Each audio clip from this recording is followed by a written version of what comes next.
Samantala, bago lumipad patungong Brunei at China kahapon, muling tiniyak ni Pangulong Duterte na hindi niya ipamimigay sa China ang Scarborough Shoal.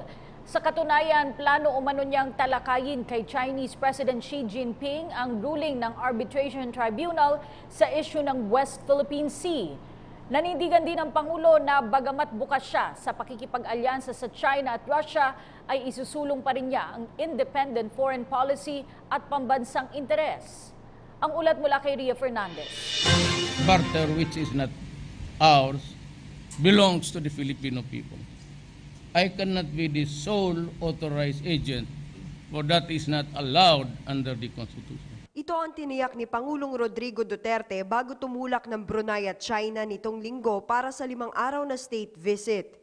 Sang-ayon ng Pangulo sa pahayag ni Supreme Court Senior Associate Justice Antonio Carpio na maaari siyang mapatalsik sa pwesto kung ipamimigay niya ang Scarborough Shoal. Sa maikling press conference matapos ang kanyang departure speech sa Davao International Airport, sinabi ng Pangulo na bubuksan nito ang ruling ng International Tribunal sa West Philippine Sea sa kanyang pakikipag-usap kay Chinese President Xi Jinping.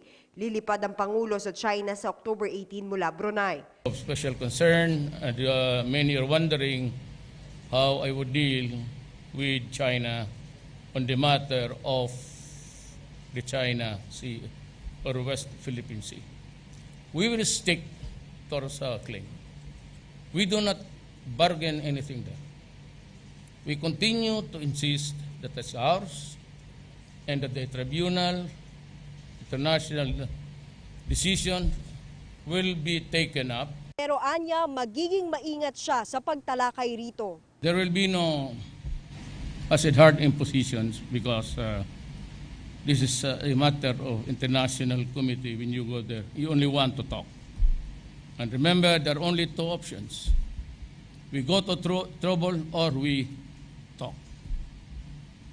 We can choose the path there in between. Una rito, inihayag ng Pangulo na bukas ito sa pakikipag-alyansa sa China at Russia sa aspekto ng kalakalan, bagay na ikinabahala ng ilan.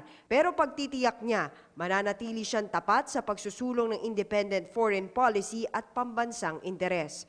Para sa PTV News, Ria Fernandez, Davao City.